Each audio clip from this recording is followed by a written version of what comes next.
খুব বড় একটা প্রশ্ন করতে চলেছি। এই সংসারের সব থেকে বেশি সুখী কে? এবার কেউ বলবে সেই ব্যক্তি যিনি সব থেকে বেশি ধনী, যার কাছে সব থেকে বেশি ধন আছে, আভূষণ আছে, স্বর্ণ আছে। কেউ বলবেন কোনো রাজ্যের রাজা, কারণ তিনি শাসন করতে পারেন, তার আদেশ ছাড়া কোনো কাজ সম্ভব নয়, ইত্যাদি ইত্যাদি। এর উত্তর যদি আমি দিই, তাহলে এটুকুই বলবো, সংসারের সব থেকে সুখী ব্যক্তি হলেন তিনি যিনি সন্তুষ্ট। তার কাছে সন্তোষরূপী ধন আছে, যা তাকে সুখী রাখে। এবার এই সন্তুষ্টি সেটা কিভাবে আসে জীবনে? এটা আসে ধৈর্যের কারণে। ধৈর্যের এই অনুভূতি অত্যন্ত শক্তিশালী। এই ধৈর্যই কিন্তু আমাদের ধরিত্রীকে ধরিত্রী মাতা করে তোলে, কারণ ধরিত্রী মাতা ধারণ করেন, সহ্য করেন, ধৈর্য ধরেন এবং নিজের কর্ম করতে থাকেন। সেটা ধৈর্যই ছিল মাতা সীতার মধ্যে, যা রাবণের অন্ত করে দিল। এই ধৈর্যের কারণেই নারায়ণ কুর্ম অবতার ধারণ করেছিলেন, বড় একটা পর্বতকে পৃষ্ঠে ধারণ করেছিলেন এবং সমুদ্র মন্থনকে সম্ভব করেছিলেন। সেই জন্য সর্বপ্রথম মনের মধ্যে ধৈর্যকে নিয়ে আসুন। এই ধৈর্যই আপনাকে সন্তুষ্টির পথে নিয়ে যাবে, আর এই সন্তুষ্টি আপনাকে লোভ, মোহ এবং লালসার পথ থেকে দূরে নিয়ে সুখের পথে নিয়ে যাবে। আর তখন এই মন প্রসন্ন হয়ে বলবে, রাধা রাধা। অগ্নি চতুর্থ তত্ত্ব, সব থেকে বেশি গুরুত্বপূর্ণ, কিন্তু তার থেকেও বেশি ভয়াবহ। কখনো অগ্নিকে নিয়ন্ত্রিত রূপে উনুনে জ্বলতে দেখেছেন? এই অগ্নি আমাদের খাবার বানাতে সাহায্য করে, যা আমাদের শক্তি প্রদান করে। কিন্তু এই অগ্নি যখন বিচলিত হয়ে, অনিয়ন্ত্রিত হয়ে কোনো বনের আগুন হয়ে ওঠে, তখন মহা বিনাশ ঘটে যায়। আপনারই অন্তরের ঊর্জা হলো এই অগ্নি। এটা আপনার শক্তিও, আপনার ক্রোধ। একে ব্যবহার কিভাবে করবেন তা আপনারই হাতে। যদি কোনো ব্যক্তি নিজের অন্তরের এই ঊর্জাকে ব্যবহার করেন শক্তির রূপে, তাহলে সে বিকাশ ঘটাতে পারে, নির্মাণ ঘটাতে পারে।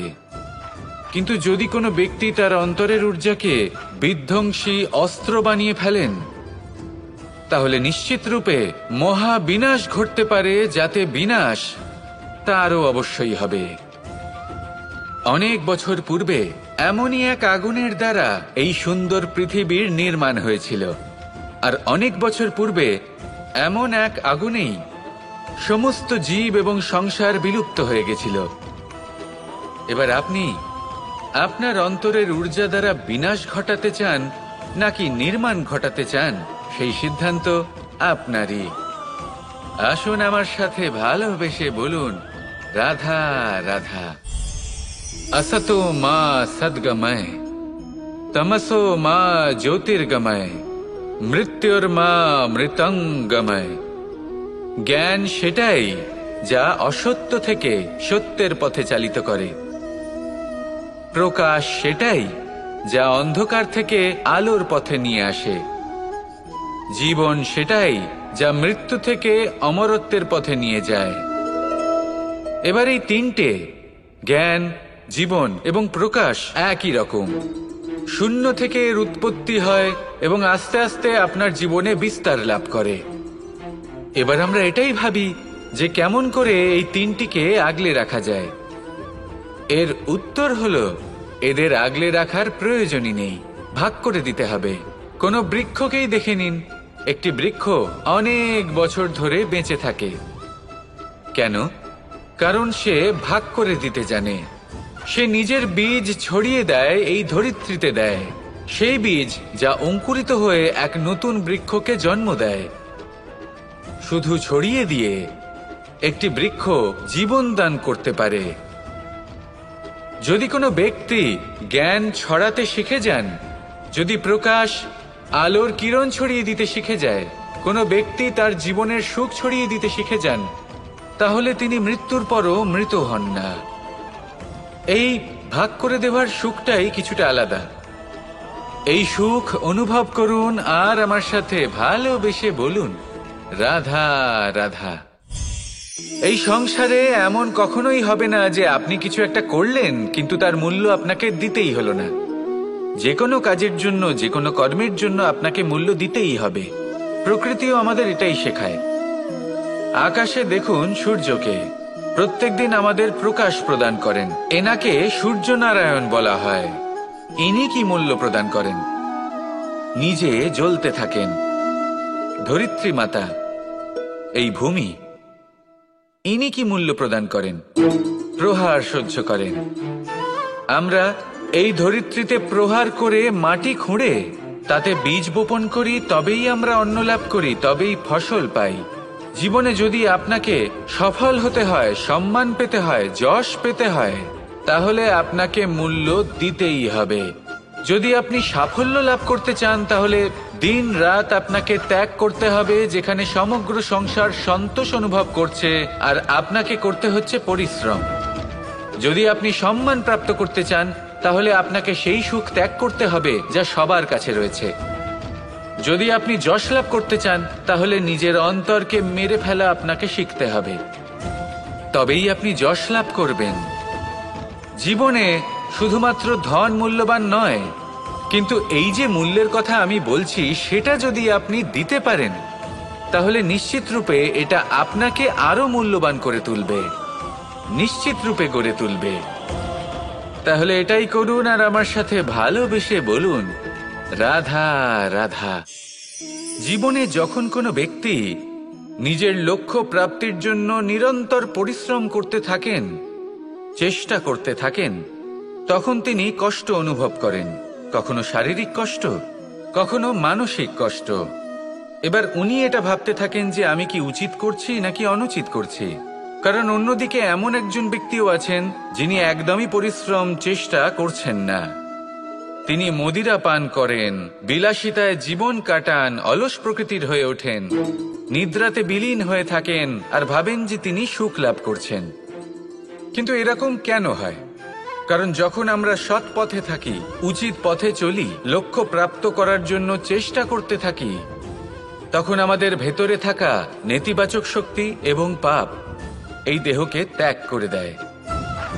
আর এই অনুভূতিটাই আমাদের দুঃখের অনুভূতি দেয়, কষ্ট দেয়। এবার সেখানে যদি আমরা কুপথে চলি, অনুচিত পথে চলতে থাকি, তাহলে আমাদের ভেতরে থাকা পুণ্য এবং ধনাত্মক শক্তি আমাদের দেহ ত্যাগ করে দেয়। আর এই অনুভূতির কারণেই আমরা সুখ অনুভব করি।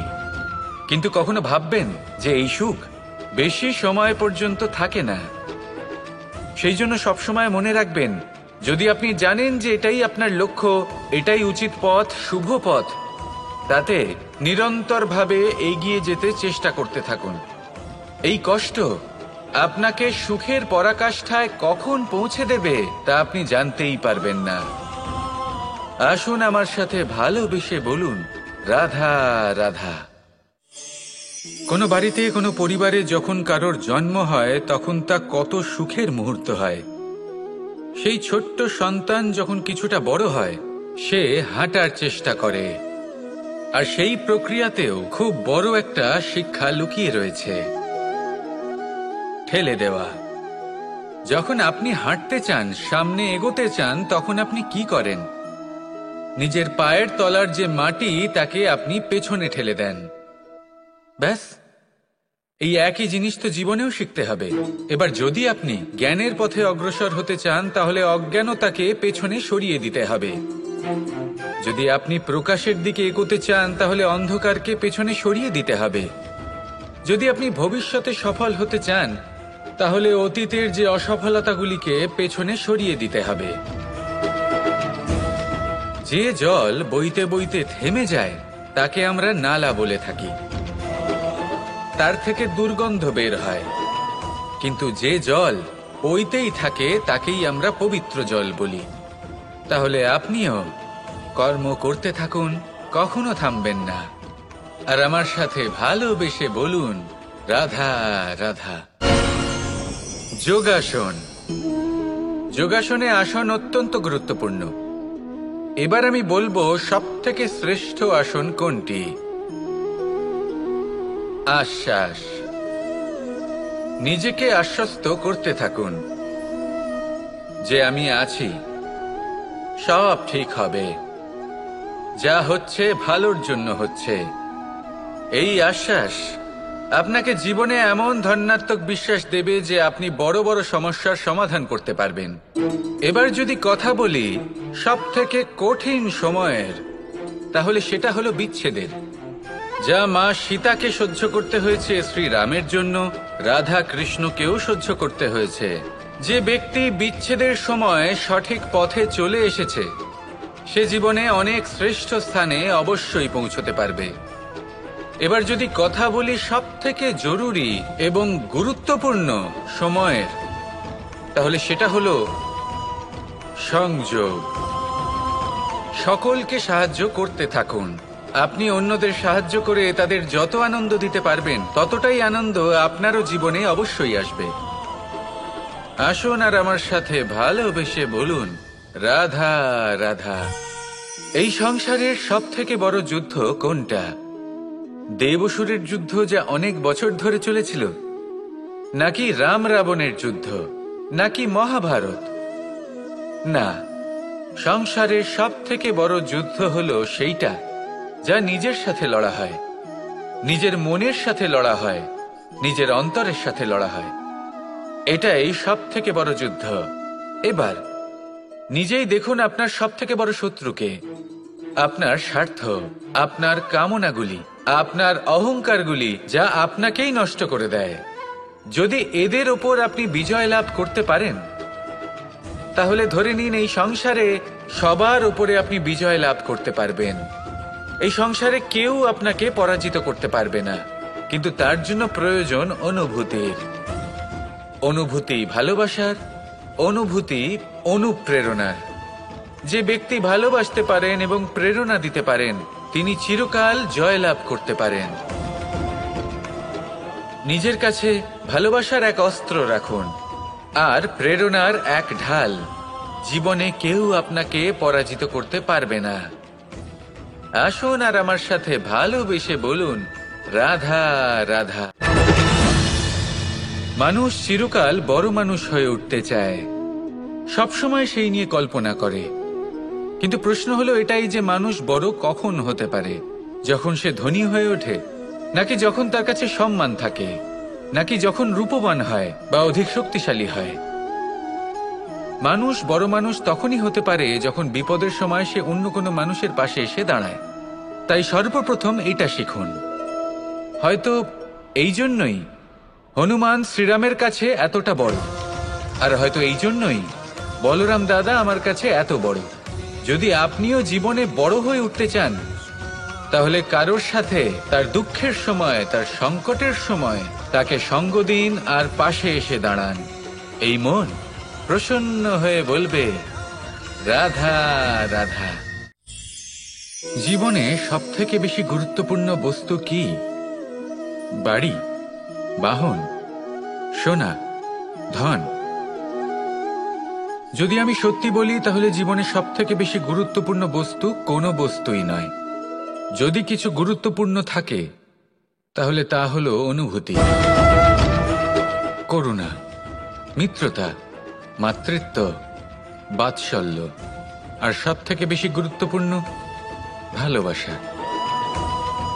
নিজেদের এই জীবনে যদি আপনি শুধুমাত্র বস্তুর খেলাতে মেতে থাকেন, তাহলে জীবনে আনন্দ কখনোই থাকবে না।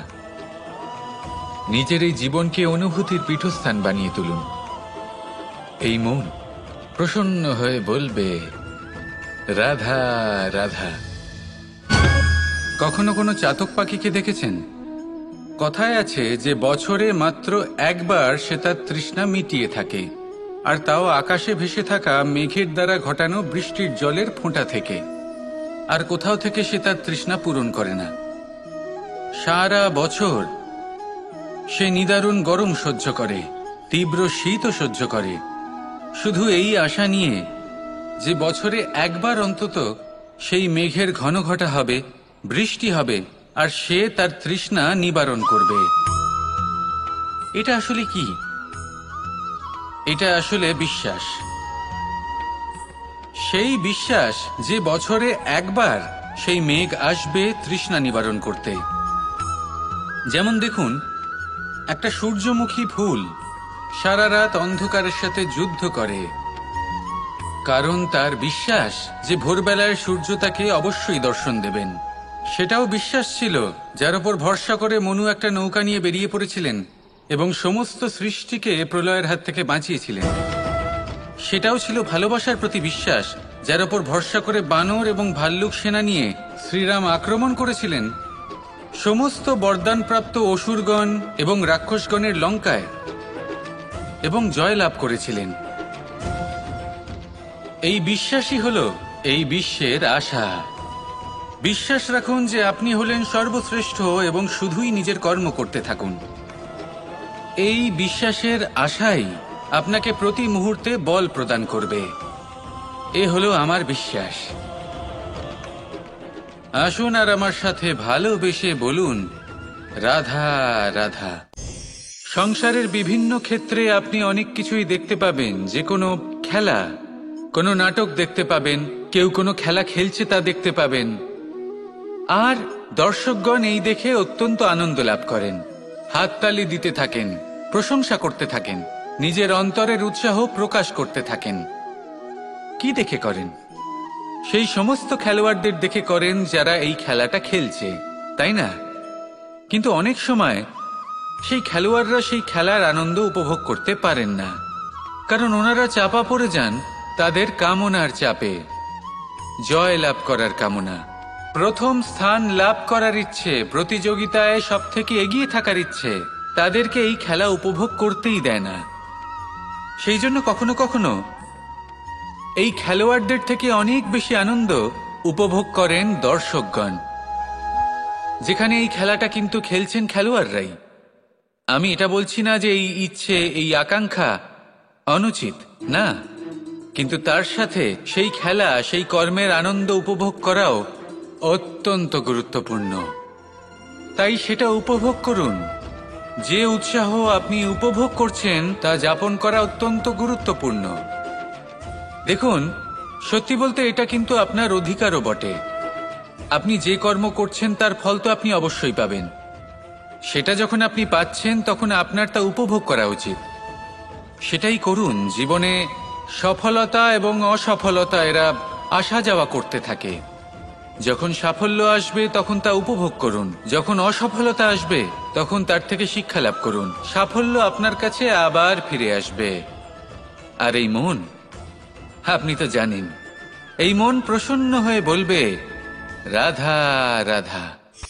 মানুষ ছোট হোক বা বড়, রাজা হোক বা দরিদ্র, সমস্ত মানুষের মধ্যে একটা সামঞ্জস্য থাকে। সমস্ত মানুষের কাছে তার প্রশংসা অত্যন্ত গুরুত্বপূর্ণ। সে খুবই প্রসন্ন হয় যদি আপনি তার প্রশংসা করেন, কিন্তু আপনি যদি তাকে এটা বলেন যে এটা তোমার ভুল ছিল, তোমার কিছু খামতি ছিল, তখন সেটা সে মানতে রাজিই থাকে না।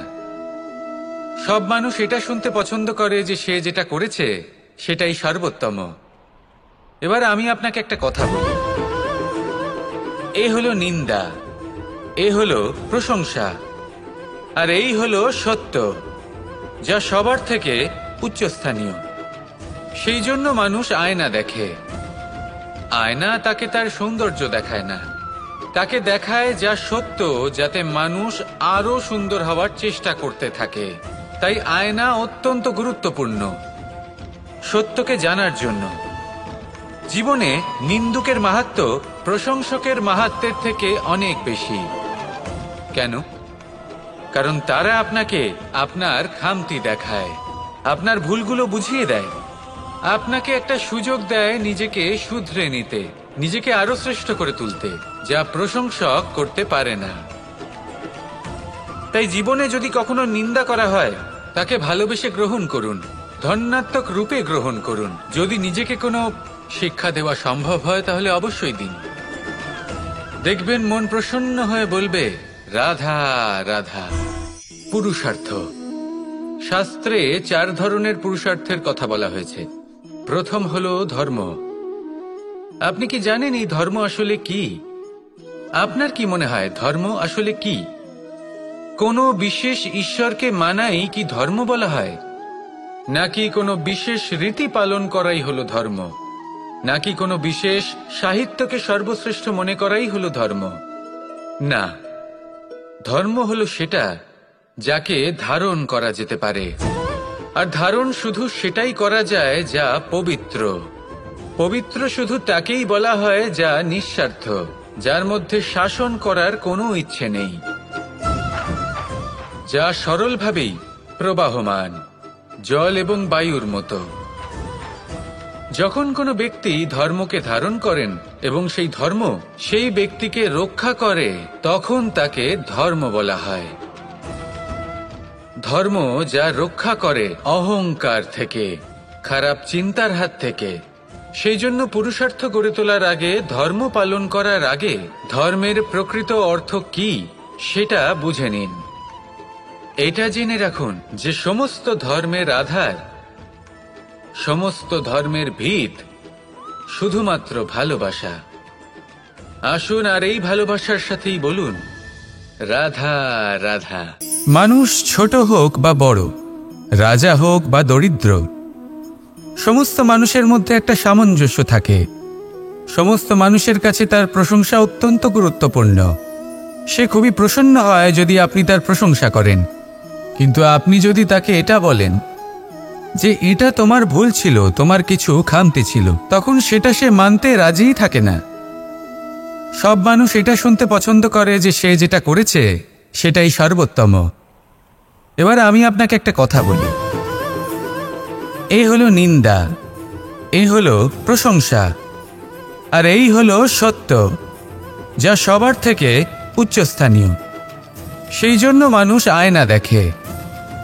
আয়না তাকে তার সৌন্দর্য দেখায় না, তাকে দেখায় যা সত্য, যাতে মানুষ আরও সুন্দর হওয়ার চেষ্টা করতে থাকে। তাই আয়না অত্যন্ত গুরুত্বপূর্ণ সত্যকে জানার জন্য। জীবনে নিন্দুকের মাহাত্ম্য প্রশংসকের মাহাত্ম্যের থেকে অনেক বেশি। কেন? কারণ তারা আপনাকে আপনার খামতি দেখায়, আপনার ভুলগুলো বুঝিয়ে দেয়, আপনাকে একটা সুযোগ দেয় নিজেকে শুধরে নিতে, নিজেকে আরো শ্রেষ্ঠ করে তুলতে, যা প্রশংসক করতে পারে না।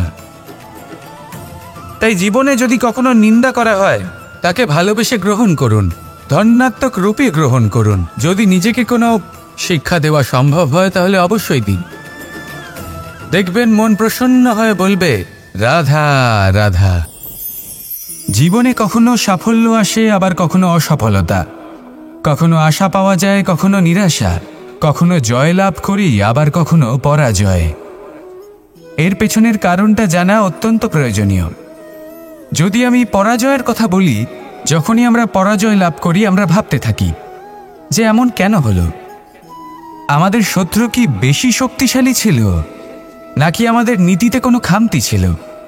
এই সমস্ত কারণের পেছনে খুব বড় একটা কারণ থাকে, আর সেই কারণ আমাদের অন্তরে সুপ্ত থাকে। ধরে নিন একটা পথ, তাতে আপনি চলছেন, সেই পথ কাঁটায় পরিপূর্ণ, কিন্তু আপনি পাদুকা পরে রয়েছেন আর আপনি হেঁটে সামনে এগিয়ে যান। এবার এমন একটা পথ এলো যা পুষ্পে ঢাকা, আর আপনি পাদুকা পরে রয়েছেন, কিন্তু আপনার পাদুকাতে একটা পাথর আটকে গেল। তখন 2 পা হাঁটাও খুব কঠিন হয়ে পড়ে। এই সংসারের যে কোনো শক্তি আপনাকে পরাস্ত করার পূর্বে আপনি জানেন কে আপনাকে পরাস্ত করতে পারে? আপনার অন্তরের দুর্বলতা, আপনার অন্তরের সেই সুপ্ত শত্রু। আর সেই জন্য ইতিবাচক মনোভাব গুরুত্বপূর্ণ হয়ে পড়ে। ভালো মানুষদের সাথে থাকুন, সৎসঙ্গে থাকুন, বন্ধুত্ব করুন, ভালোবাসুন। এই ভালোবাসা এত শক্তিশালী এক অস্ত্র যাকে ব্রহ্মাস্ত্রও পরাস্ত করতে পারে না। এই সমস্যারূপী পাথর কিছুই নয়। আসুন আমার সাথে ভালোবেসে বলুন রাধা রাধা। মানুষের 2টো রূপ রয়েছে। এক, আমাদের এই মুখ, যা শুধুই চোখে দেখা যায়, আর দ্বিতীয় আমাদের এই মন, যা শুধুমাত্র অন্তরাত্মা দ্বারা দেখা যায়। এবার আমাদের এই মুখ, তা ঈশ্বর সকলকেই আগে থেকেই প্রদান করেছেন। কিন্তু এই মন কেমন হবে তা আমাদের জীবনের অনুভূতি এবং আমাদের জীবনের লক্ষ্য এগুলি সুনিশ্চিত করে। অর্থাৎ নেত্র দিয়ে দেখা যায় আমাদের এই মুখ, তা শুধুই এই কারণে প্রয়োজন যাতে সংসার আমাদের দেখতে পায়, আমাদের চিনতে পারে। কিন্তু যদি এই সংসারে আপনি প্রকৃত অর্থে মান সম্মান লাভ করতে চান, তাহলে নিজের অন্তরাত্মাকে আপনাকে বিকশিত করতেই হবে। দেখুন, কথায় আছে এই যে অসুর, তা শারীরিকভাবে উপস্থিত নয়, তা মনের মধ্যে থাকে। যদি এই মন থেকে অসুরকে বের করে দেওয়া যায়, তাহলে শরীরে তা উপস্থিত থাকবেই না। তাই মনকে শুদ্ধ করুন আর আমার সাথে ভালোবেসে বলুন, রাধা রাধা। মানুষ যখনই একে অপরের সামনে নিজেদের হৃদয়ের ভাবনা প্রকাশ করে, তখন এক অত্যন্ত প্রভাবশালী মাধ্যম তারা ব্যবহার করে, যাকে ভাষা বলা হয়। এবার আমি দেখেছি যে একজন মানুষ অনেকগুলো ভাষাতেই নিপুণ। আমি এটাও দেখেছি যে মানুষ অনেকগুলো ভাষায় কথা বলে, কখনো কখনো অনেক ভাষা মিলিত করে তার প্রয়োগ করে, উচিত প্রকারে তাকে ব্যবহার করে না, না সেটাকে সম্মান করে, আর না ভাষাকে শুদ্ধ রাখে। আর এটা হলো অনুচিত। যদি ভাষাকে শুদ্ধ রাখেন, তাহলে ভাষা আপনার চরিত্রকে শুদ্ধ রাখবে, তা আপনার একাগ্রতা বাড়িয়ে তুলবে। এই প্রত্যেক ধ্বনিকে অনুভব করে যদি আপনি শব্দের উচ্চারণ করেন, ভাষাকে প্রয়োগ করেন, তাহলে আপনিও আনন্দ পাবেন, আর যিনি শুনছেন সেই ব্যক্তির কানেও মধুর শব্দ বাজবে।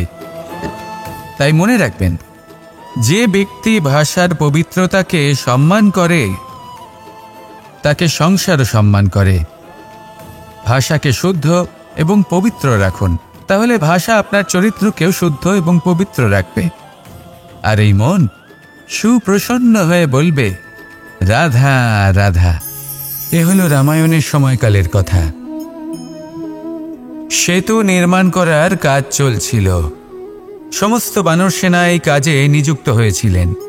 বড় বড় পাথর তুলে নিয়ে এই বানর সেনা সমুদ্রে ফেলছিলেন। এই কাজ চলছিল। এমন সময় ছোট্ট একটা কাঠবিড়ালি এলো। ছোট ছোট মাটির ডেলা হাতে নিয়ে সাগরের কাছে যাচ্ছিল, আর বড় বড় পাথরের পাশে রেখে দিচ্ছিল, যথাসম্ভব সেখানে রেখে আসছিল। সারা দিন ধরে সে এই পরিশ্রম করেই যাচ্ছিল। এবার শ্রীরাম তার এই কাজ দেখতে পেলেন। সেই ছোট্ট কাঠবিড়ালিটিকে নিজের হাতে তুলে নিলেন এবং অত্যন্ত ভালোবেসে তার পিঠে হাত বুলিয়ে দিলেন। কথায় আছে যে কাঠবিড়ালির পিঠে যে দাগ আছে, সেই 3টি দাগ এসেছে শ্রীরামচন্দ্রের 3 আঙুলের থেকে। যে কাজ আপনি করছেন তাতে সমস্ত শক্তি প্রয়োগ করুন। যতটা আপনার সামর্থ্য রয়েছে, যতটা আপনার প্রতিভা রয়েছে, সম্পূর্ণভাবে উৎসর্গ করে দিন। ঠিক এমনভাবে কর্ম করুন। সেই কাঠবিড়ালি কিন্তু তাই করেছিল। সেই জন্য শ্রীরামের সাথে সেও সেই কাহিনীতে অমর হয়ে গেছিল। সম্পূর্ণ শক্তি প্রয়োগ করুন, সম্পূর্ণ সামর্থ্যের সাথে কর্ম করুন, কারণ এটাই হলো শ্রেষ্ঠ পথ কোনো কর্ম করার। আসুন আমার সাথে ভালোবেসে বলুন, রাধা রাধা। এই সংসারে যখন সাফল্যের পথে আপনি অগ্রসর হবেন, তখন আপনার পরিশ্রম, একাগ্রতা, সাহসের সাথে সাথে সমাজের মানসিকতাও সহ্য করতে হবে। প্রত্যেক ব্যক্তি কিছু না কিছু ভাবেন, কিছু না কিছু বলেন। কিছু মানুষ এমন আছেন যারা ভাববেন যে আপনি কিছুই করতে পারবেন না। তারা আপনার নিন্দা করবেন, আর এই নিন্দার কথা ভেবেই আমরা ভয়ভীত হয়ে পড়ি। সেই কারণে নিজেদের আশা, নিজেদের বিশ্বাস হারিয়ে ফেলি। এবার যদি সেই নিন্দার ভয়ে আমরা লক্ষ্যচ্যুত হই, তাহলে সেটা অনুচিত।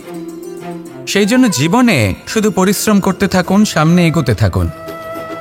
যেই দিন আপনি আপনার লক্ষ্য লাভ করবেন, সেই প্রত্যেক ব্যক্তি যারা নিন্দা করছিলেন, তাদের দৃষ্টি আপনা থেকেই পাল্টে যাবে, ঠিক কিনা? এই সংসারকে যা প্রাণ চায় তাই বলতে দিন। যদি আপনি কারোর কথা শুনতে চান, তাহলে নিজের অন্তরের কথা শুনুন। সেটাই আপনাকে উচিত পথে নিয়ে যাবে। সামনে অগ্রসর হতে থাকুন, পরিশ্রম করুন। এমন একটা দিন আসবে যেদিন এই নিন্দুক ব্যক্তিরা আপনার লক্ষ্য প্রাপ্তির উদাহরণ সবাইকে দেবে। আসুন আমার সাথে ভালোবেসে বলুন, রাধা রাধা। মানুষ সুখী জীবনযাপনের প্রতি এতটাই অভ্যস্ত হয়ে পড়ে যে একটা ছোট্ট সমস্যা এলেই সে সবার থেকে সাহায্য চাইতে শুরু করে দেয়। সে সাহায্য লাভও করে এবং সেই সংকট থেকে সে বেরিয়েও আসে। কিন্তু এই সাহায্য কিছু মুহূর্তের, আর কিছু মুহূর্তের হলো এই দুঃখ। এই 2 মুহূর্তের সাহায্যের জন্য আজীবন আপনি তার কাছে ঋণী হয়ে থাকেন। আর মানবিকতার খাতিরে আপনার মনে কৃতজ্ঞতা জেগে ওঠে। আর সেই কৃতজ্ঞতা বোধ হলো যে আপনি কখনো সেই ব্যক্তিকে ছাপিয়ে যেতেই পারবেন না। সেই জন্য জীবনে সবসময় চেষ্টা করবেন নিজেকে প্রস্তুত রাখতে সেই সব সমস্যার জন্য, সেই সব বাধার জন্য যেগুলো আপনার জীবনে আসতে পারে। ততক্ষণ সাহায্য চাইবেন না যতক্ষণ না অন্য কোনো পথ না থাকছে। সাহায্য চাওয়া অনুচিত নয়, কিন্তু সাহায্য চাইলে এবং সাহায্য পেলে আপনি আজীবন কৃতজ্ঞ এবং ঋণী হয়ে থাকবেন। আর তারপর একদিন আপনি পরিবর্তন দেখতে পাবেন যে কিভাবে আপনি ছোট ছোট সমস্যার জন্য সাহায্য না চেয়ে বড় বড় সমস্যার সম্মুখীন হতে প্রস্তুত হয়ে গেছেন। এটাই হলো সংসারের নীতি। এটাই পালন করুন আর আমার সাথে ভালোবেসে বলুন, রাধা রাধা। এমন অনেক মানুষ আছেন যারা আমাকে ভগবানের পরিভাষা জানতে চান, যে ভগবান আসলে কি, তিনি কেমন। এবার দেখুন, ভগবান হোক বা আপনার স্বপ্ন হোক বা আপনার লক্ষ্য হোক না কেন, সেই লক্ষ্য তখনই পূর্ণ হয়, তখনই তাকে লাভ করা সম্ভব যখন আপনার দৃষ্টিভঙ্গি মঙ্গলময় হয়। যখন আপনি নিজে মনে করবেন যে আমি যেটা পেতে চাইছি তা শুভ। উদাহরণস্বরূপ, কোনো পাখিকে দেখুন, সে গাছের ডালে বসে এবং সেখানেই বিশ্রাম করে, কিন্তু পড়ে না। কেন? কারণ ওর বিশ্বাস যে যে শাখার ওপরে ও বসে আছে সেটাই হলো ওর বাসস্থান। যদি আপনি বিশ্বাস করেন তাহলে আপনি পাথরের মধ্যেও ভগবান দর্শন করতে পারবেন। আর যদি বিশ্বাস না থাকে তাহলে যদি ভগবান সামনে দাঁড়িয়েও থাকে তবেও আপনার বিশ্বাস হবে না। তাই বিশ্বাস করতে শিখুন। এই বিশ্বাসের আধারেই আপনি সেই সব কিছু পাবেন যা আপনি পেতে চাইছেন। আসুন আমার সাথে ভালোবেসে বলুন, রাধা রাধা। গুরু, যিনি পথ দেখান, আমাদের জীবনে অত্যন্ত গুরুত্বপূর্ণ, অত্যন্ত আবশ্যক। কিন্তু কিছু মানুষ মনে করেন যে গুরুর কোনো প্রয়োজন নেই, কারণ এই সমগ্র জ্ঞান মানুষের অন্তরেই নিহিত রয়েছে। এবার প্রশ্ন এটাই, যদি সমস্ত জ্ঞান মানুষের অন্তরে নিহিত থাকে তাহলে গুরুর কি প্রয়োজন? আর যারা আজ পর্যন্ত গুরুকে মেনে এসেছেন তারা কি অনুচিত করেছেন? এর উত্তর আমি আপনাকে দেব একটা উদাহরণ দ্বারা। একটা কাঠ যা জ্বলনশীল, জ্বলনের ঊর্জা তার অন্তরে নিহিত রয়েছে, কিন্তু তার জ্বলনের জন্য বাইরে থেকে একটা অনুঘটকের প্রয়োজন হয়। এই অনুঘটকই হলেন আপনার গুরু। উত্তাপ যা একটা কাঠকে জ্বালাতে পারে, সেই উত্তাপ হলো গুরুর প্রচেষ্টা। যদি সেই গুরুই না থাকে, তার প্রচেষ্টাই না থাকে, তাহলে সেই সমস্ত জ্ঞান যা মানুষের অন্তরে নিহিত তা ব্যর্থ হয়ে যাবে। যদি আপনার সাথে আপনার গুরু থাকেন, আপনার পথ প্রদর্শন করেন, আপনার অন্তরের জ্ঞানকে বাইরে নিয়ে আসতে পারেন, তাহলে তাকে সম্মান করুন আর আমার সাথে ভালোবেসে বলুন, রাধা রাধা। असतो मा सद्गमय, तमसो मा ज्योतिर्गमय, মৃত্যুর্মা মৃতঙ্গময়। জ্ঞান সেটাই যা অসত্য থেকে সত্যের পথে চালিত করে। প্রকাশ সেটাই যা অন্ধকার থেকে আলোর পথে নিয়ে আসে। জীবন সেটাই যা মৃত্যু থেকে অমরত্বের পথে নিয়ে যায়। এবার এই তিনটে, জ্ঞান, জীবন এবং প্রকাশ, একই রকম। শূন্য থেকে এর উৎপত্তি হয় এবং আস্তে আস্তে আপনার জীবনে বিস্তার লাভ করে। এবার আমরা এটাই ভাবি যে কেমন করে এই তিনটিকে আগলে রাখা যায়।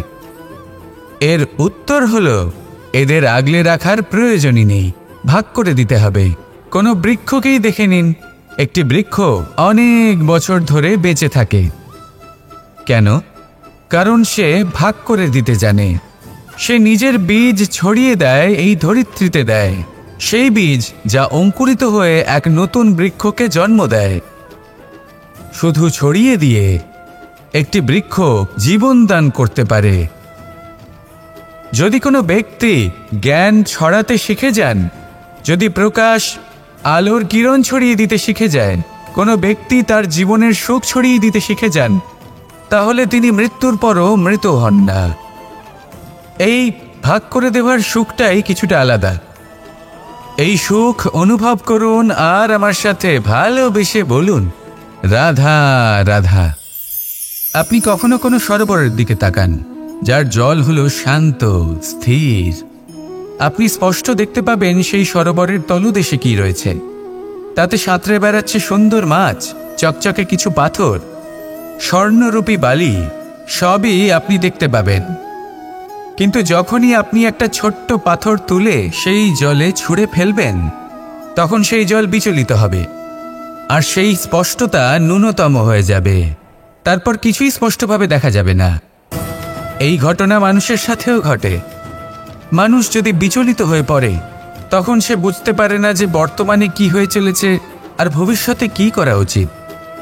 কিন্তু সেই মানুষ যদি শান্ত থাকেন, স্থির থাকেন, ধন্যাত্মক থাকেন, তাহলে নিশ্চিত রূপেই বুঝতে পারবেন যে বর্তমানে কি করতে হবে আর ভবিষ্যতে কি করতে হবে।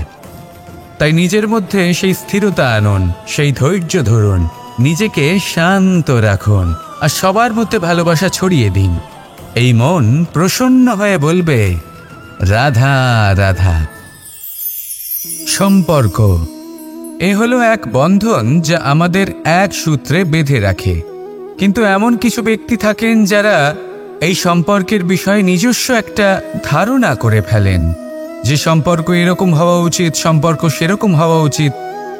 আমি এই সম্পর্কের জন্য কত কিছু করেছি এই ব্যাখ্যা করতে থাকেন আর তার বদলে অনেক কিছু প্রত্যাশাও করেন। কিন্তু সত্য হলো এটাই যে সব সম্পর্ক একরকমের হয় না, কিন্তু প্রত্যেক সম্পর্কের একটা বিশেষত্ব থাকে। যেমন চোখ আর নাকের এই সম্পর্ককেই দেখুন। চোখের সব থেকে কাছে কে আছে? নাক আছে। কিন্তু এই চোখ দিয়ে এই নাককে আমরা দেখতেই পাই না। তবে কি ধরে নেব এই সম্পর্কের কোনো মূল্য নেই? এমনও নয়। ঠিক এইভাবেই যদি কোনো ব্যক্তি তার আবেগ আপনার কাছে ব্যক্ত করতে না পারেন বা প্রকট করতে না পারেন বা আপনাকে বোঝাতে না পারেন, তাহলে তার মানে এটা নয় যে তার সাথে আপনার সম্পর্কের তিক্ততা রয়েছে। এমনটা কখনোই নয়। শুধু চোখ আর নাকের এই সম্পর্কের মতোই হলো আমাদের জীবনে আমাদের আপনজনের সাথে সম্পর্ক। যদি কারোর ব্যবহার আপনার প্রতি অনুচিত হয় বা যদি কেউ অনুপস্থিত থেকে থাকে বা কেউ যদি আপনাকে বুঝতে না পারেন, তাহলে তার অর্থ এটা নয় যে আপনি সেই সম্পর্ক ভেঙে ফেলবেন। বুঝুন, আপনার জীবনে তার গুরুত্ব কোথায় আর তার জীবনে আপনার। সম্পর্ক গড়ে তুলুন, তাকে পালন করতে শিখুন, একসাথে মিলে চলুন।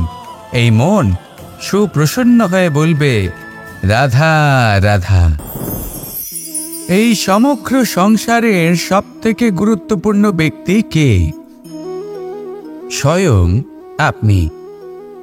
নিজের জন্য তো বটেই, তাই না? কারণ যখন আপনি জন্মগ্রহণ করেন, নিজের চোখ খোলেন, এই সংসারে আসেন, তখনই তো এই সংসারকে আপনি দেখতে পান, অনুভব করতে পারেন। এখানকার আবেগ, এখানকার মানুষজন তখন থেকেই অনুভব করেন। যদি আপনি না থাকেন, তাহলে এই সংসারের অস্তিত্ব আপনার কাছে শূন্যের সমান, তাই না? আপনি না থাকলে এই সংসারও আপনার কাছে নেই। এবার সবাই বলবেন যে এ তো সত্যি কথা। সেই অনুযায়ী তো আমার স্বার্থপর হওয়া উচিত, অহংকারী হওয়া উচিত, কারণ আমার কাছে আমিই তো সব কিছু। দৃষ্টিভঙ্গি পাল্টে দেখুন। আপনার কাছে সবথেকে বেশি গুরুত্বপূর্ণ ব্যক্তি কে? আপনি নিজেই। সেই মানুষটি কেমন হওয়া উচিত একটু ভেবে দেখুন। সবসময় সকলকে সাহায্য করুন, একসাথে মিলে পরিশ্রম করুন, সাহায্য করুন অন্যদেরকে। এটা অতি আবশ্যক। এবং তার থেকেও বেশি গুরুত্বপূর্ণ হলো এটাই যে আপনার মনে যেন কখনো এই বিষয়ে ভয় না থাকে যে আমি আমার প্রিয়জনদের, আমার কাছের মানুষগুলিকে হারিয়ে ফেলব। এই ভয় কখনোই মনের মধ্যে থাকা উচিত নয়।